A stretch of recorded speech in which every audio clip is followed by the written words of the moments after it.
When Kobe became something more than human, the real Winter Soldier. Remember when everybody compared Stephen Curry to the Winter Soldier? They called him that because he came back with a sleeve and started hitting impossible shots. To Wiggins, back to Curry. Curry fires away a three. It's good! But long before that, long before the nickname, long before the comparisons, Kobe Bryant was already living that reality. Speaking of making plays, Bryant banks it in, off balance, falling down, and it's backed up to 11. He didn't wear the sleeve for style. He didn't wear it for hype. He wore it because his arm was damaged, because his finger was broken, because his body was falling apart, and he refused to sit down. He wasn't just playing through pain, he was dominating through it.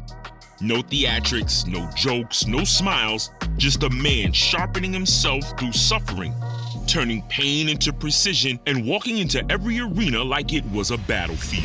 Shot. Yes! In 2010, when the league was already preparing to hand the future to LeBron and Durant, Kobe Bryant tightened the tape on his finger, pulled the sleeve over his arm, and said, "Not yet." This wasn't resilience. This wasn't toughness. This was a soldier returning to war one last time for legacy, for redemption, for the fifth ring that would define his name for eternity. Kobe wasn't inspired by the Winter Soldier, he was the Winter Soldier. Kobe Bryant on a rack attack! He was looking for somebody to... The early 2000s belonged to the Los Angeles Lakers. 3 championships in a row, Shaquille O'Neal in his physical prime towering over the league. Kobe Bryant evolving from a fearless teenager into one of the most skilled guards the NBA had ever seen. At the time, it felt like the dynasty would last forever. But success does not just build legacies, it breeds tension. By the 2003-2004 season, the cracks were obvious. Shaq wanted the offense built around him. Kobe believed he was ready to lead. Their paths were no longer aligned. What started as competitive fire slowly turned into resentment. And when the Lakers reached the 2004 NBA Finals against Detroit, everything collapsed. The Pistons dismantled Los Angeles in 5 games, not with flash, but with discipline. They exposed the disconnect between the Lakers' 2 superstars. When the series ended, the blame did not fall on the team, it fell on Kobe. Phil Jackson stepped away, Shaq was traded to Miami. The dynasty dissolved overnight. Kobe remained, but the league turned against him. Analysts said he ran Shaq out. Commentators questioned whether he could lead a team at all. Fans who once celebrated him now treated him like a villain. Kobe Bryant was left alone on a broken roster with expectations pressing on his shoulders. This was the first moment where the world saw this response to isolation. Not retreat, but absolute obsession. The fall of the dynasty did not weaken him, it started the transformation. He's got the pick, he's got the pop, the three, yes! Yes! Kobe gives the Lakers the lead. After the breakup, the Lakers entered the 2004-2005 season without the dominance they once carried. Kobe was no longer part of a 2-headed empire. He was a lone figure surrounded by uncertainty. And for the first time in his career, the Lakers missed the playoffs. To many, that was proof the critics were right, proof that Kobe needed Shaq, proof that he couldn't carry a franchise alone. But to Kobe, it was something else entirely. It was fuel. He began to train in silence, not for approval, not for headlines, but because there was no alternative. The competitive fire was already inside him, but now it had purpose. The outside world doubted him. The media questioned his leadership. Opponents saw weakness. Every insult became a spark. This is when the Black Mamba identity began to form. Have to shoot it with 3, with 2, in trouble, forced up, and in! Not as a brand, but as a mental transformation. Kobe stopped trying to be understood. He stopped trying to be liked. He removed emotion from competition. He sharpened himself into something precise, disciplined, surgical. Missing the playoffs didn't break him, it clarified him. The league thought it had seen his best. It had no idea what was coming next. The 2005-2006 season was Kobe's rebirth, but not the gentle kind. This was violence through skill. Kobe averaged 35.4 points per game, the highest scoring season anyone had since Michael Jordan's prime. Yes, he did. That was sensational. But it was not just numbers, it was how he did it. 62 points in 3 quarters against Dallas, game-winning daggers that silenced arenas. Bryant fires away. It's good! Three-pointer for Kobe Bryant! What a shot! And then January 22nd, 2006, 81 points against the Toronto Raptors. In trouble, quickly, Bryant, 3 from the corner. Yes! That night, Kobe wore a black compression sleeve on his right arm. At first, it was functional warmth, stability, and circulation. But visually, it transformed him. The sleeve made his movement look controlled, refined, mechanical. He never saw it. Back to the basket. What a play. Every jumper had the calm certainty of a sniper shot. Every footwork sequence was exact, timed, intentional. Final stat line, 81 points, 60.9% shooting, 53.8% from deep, 90% at the line. I like it. World peace for everyone. Here he comes, Bryant and Baldwin defend the ball. This wasn't recklessness, it was precision, not chaos calculation. But even in the middle of this scoring eruption, the Lakers lost in the playoffs again, and media voices repeated the same refrain. Kobe can't win without Shaq. They didn't notice the shift happening. Kobe wasn't chasing points, he was sharpening the edge he would need later. He was not just learning how to score, he was learning how to control the game. The Black Mamba had fully awakened. To the free throw line on the fall away for the lead. Yes! 3 seconds to play. Sized it up. By 2007, Kobe Bryant had reached a crossroads. The scoring explosions proved his individual greatness, but it wasn't leading to championships. The narrative hanging over him was suffocating. He'll never win without Shaq. So instead of arguing, Kobe changed from the inside out. He switched his jersey from number 8 to number 24. The meaning was subtle, but powerful. 8 was the prodigy, 24 was the finished product of someone who had lived through pressure, heartbreak, and isolation. Someone who had transformed. Then came the arm sleeve. During the 2007-2008 training camp, Kobe strained a muscle in his forearm. To stabilize it, trainers wrapped his arm in a full compression sleeve. It began as a medical necessity, warmth, support, blood flow. But Kobe quickly realized something deeper. The sleeve gave him rhythm. It kept his mechanics consistent. It helped him stay locked into perfect shooting form through fatigue. And once the injury healed, he kept it. The sleeve became part of his identity, a visible reminder of the sharpened assassin he had become. Trying to find Kobe. And Kobe will get it for the win. That season, the Lakers traded for Pau Gasol and everything clicked. With a skilled big beside him, Kobe no longer needed to carry every possession. The team flowed, the offense breathed, and Kobe played with complete control. He won the 2008 MVP, the only one of his career, a validation he didn't need but earned. The Lakers fought their way back to the NBA Finals. The stage was familiar, the lights bright, but the opponent was different. The Boston Celtics. They were physical, disciplined, and hungry. And in 6 games, they overpowered the Lakers, ending the series with a 39-point blowout. But this loss didn't break Kobe. It awakened something deeper, revenge. The 2008 Finals humiliation burned into Kobe's mind like a brand. Not because he lost, but because Boston celebrated in front of him. Confetti falling, cheers echoing, and the championship trophy raised where Kobe believed he should have been standing. That image fueled the entire next year. The 2008-2009 Lakers weren't just playing basketball, they were marching, focused, serious, no distractions. They won 65 games, the best record in the league.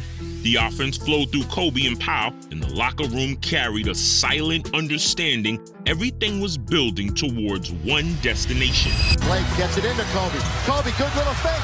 3 to tie! 3 to tie! Back to the finals. This time, the opponent was the Orlando Magic, led by Dwight Howard, a rising star, powerful, confident, but he wasn't facing the old Kobe. He was facing the refined Kobe, the patient Kobe, the Kobe who didn't need 50 points to dominate.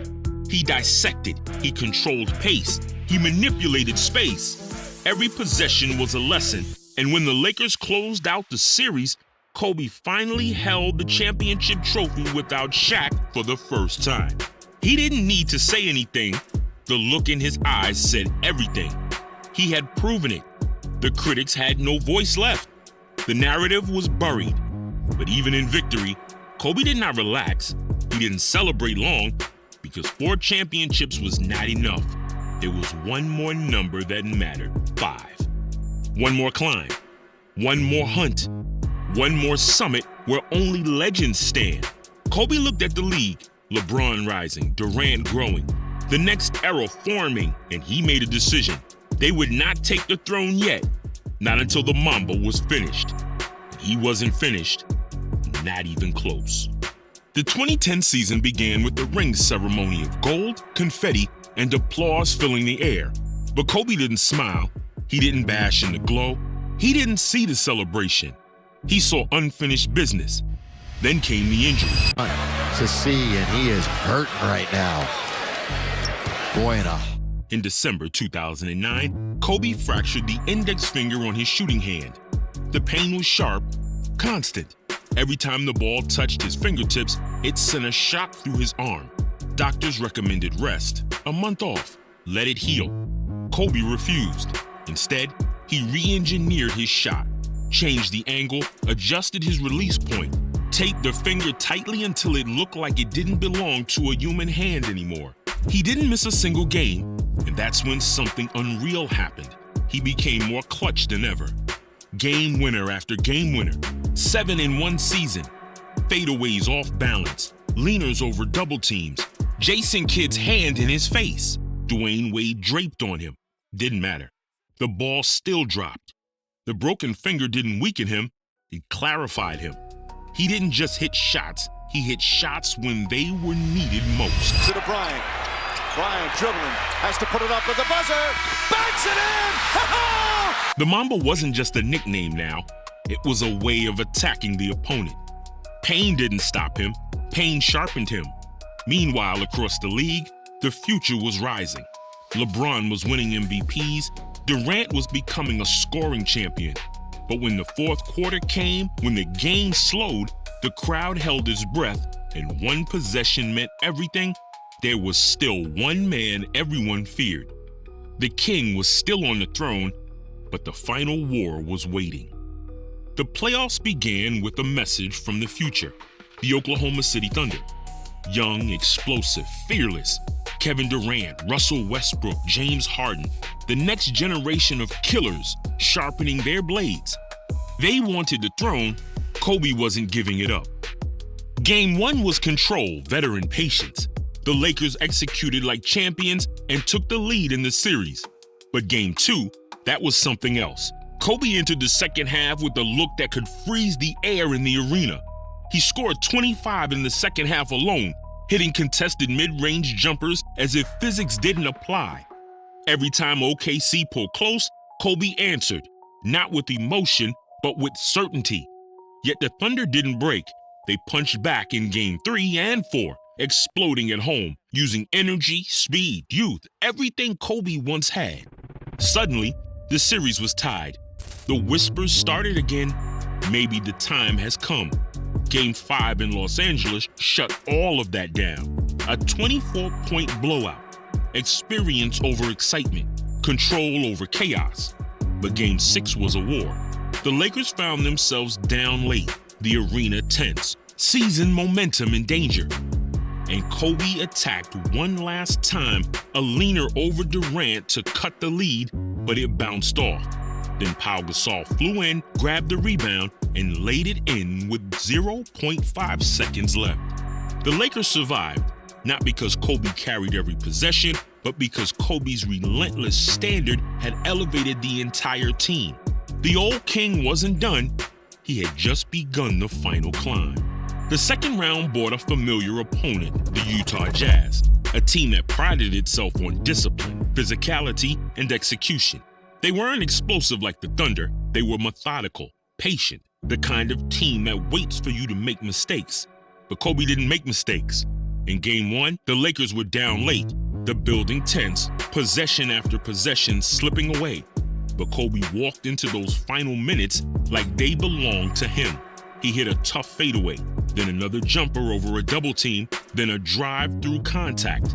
9 points in the final 3 minutes to close the game. Not loud, not dramatic, just clinical. Game 2 was control. Kobe didn't need 40. He orchestrated 30 points, 8 assists, 3 blocks. Always ahead, always composed. He wasn't just scoring, he was dictating. Then came Utah. At home, desperate. Game 3 turned into a brawl of runs and counters. But Kobe kept dissecting. Step through, fade away, soft touch around the rim.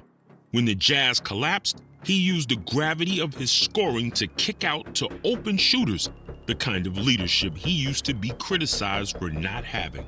But the defining moment came in the final 2 minutes. Tie game. Kobe gets the ball on the baseline.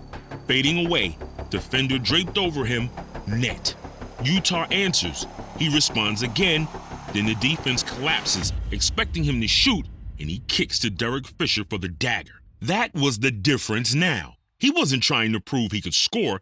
He was trying to win. Game 4 was inevitable. On the move with the jumper. 50. Another 30-piece. Sweep complete. The message was clear. The broken finger didn't stop him. The arm sleeve didn't slow him. The Black Mamba was in full control. But the next series wasn't just basketball, it was unfinished business.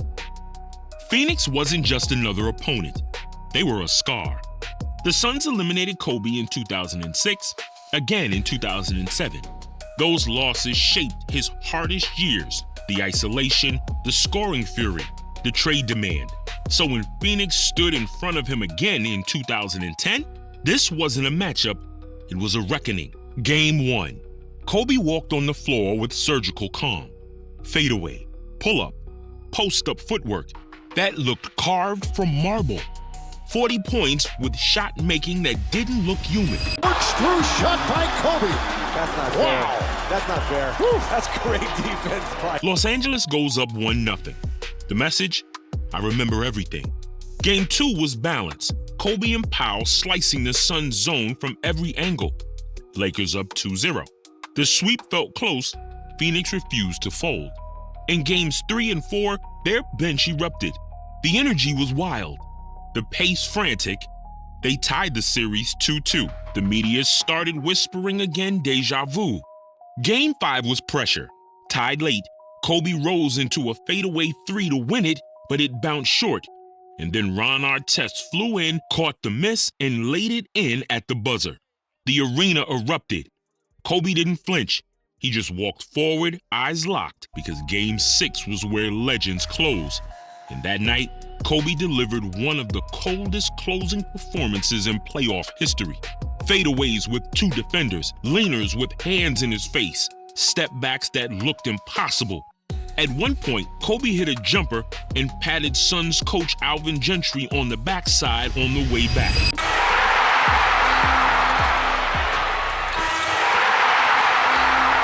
Not disrespect, just acknowledgement. There's nothing you can do. He averaged 33 points, 7 rebounds, and 8 assists for the series. Revenge wasn't loud, it was precise, like a blade. Next stop, Boston. The deepest wound, the last demon left. The moment Kobe had been chasing for 2 years had finally arrived. Not just the NBA Finals, but the Celtics. The team that embarrassed him in 2008. The team that danced in confetti while he watched. On their way to a championship. Couldn't possibly expect this to be easy. This time, everything felt heavier. Not anger, not hate, resolve. Game 1, Kobe came out in full control. Not rushing, not forcing. He let the game unfold and struck every time Boston relaxed. 30 points, 7 boards, 6 assists. A statement.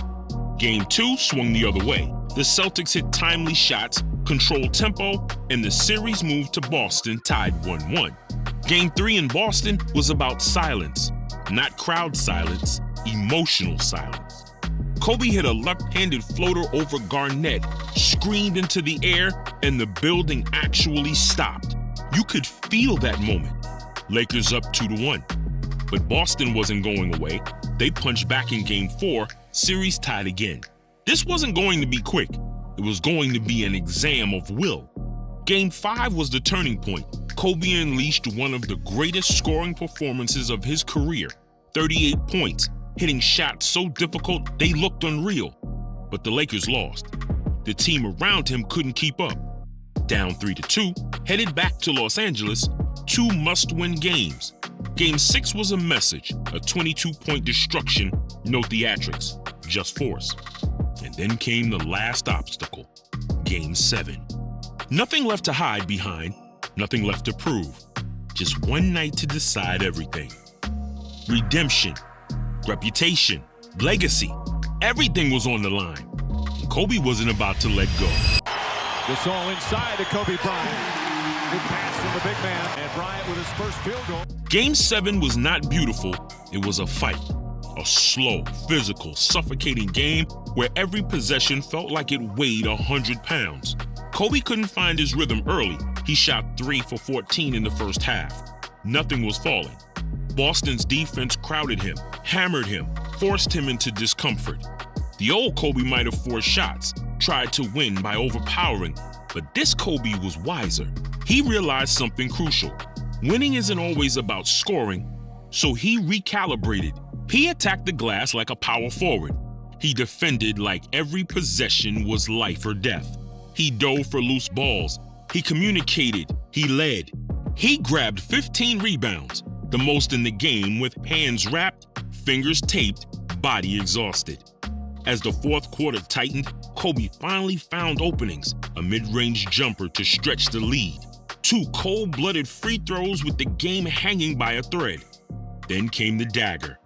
Kobe was doubled. Instead of forcing it, he kicked the ball to Ron Artest, who stepped into a 3 and buried it. Ball game. Confetti fell, just like in 2004, just like in 2008. But this time, Kobe was standing in the center, victorious. He held up 5 fingers, 5 championships, 5 journeys through pain, 5 confirmations of everything he believed in. He said it plainly, I just got one more than Shaq. Not bitterness, closure. The legacy was sealed, not because of scoring, not because of highlights, but because when the moment demanded heart, Kobe Bryant gave everything. 2010 became the line between eras. After this year, the NBA shifted. LeBron took the league to Miami. Durant became a scoring champion. New rivalries formed. The future arrived. But before any torch was passed, Kobe Bryant delivered his masterpiece. From dynasty to collapse, from isolation to obsession, from scorer to leader, from villain to champion. 5 rings, 2 finals MVPs, 1 identity, the Black Mamba. The arm sleeve that began as injury support became armor. The broken finger became a symbol of willpower. The 81-point night became proof of what discipline can create. The Game 7 war became the final stamp of greatness. Kobe didn't just dominate the game, he reshaped what greatness meant. Greatness isn't talent, greatness isn't highlight tapes. Greatness is showing up when your body is screaming. Greatness is refusing to break when everyone expects you to.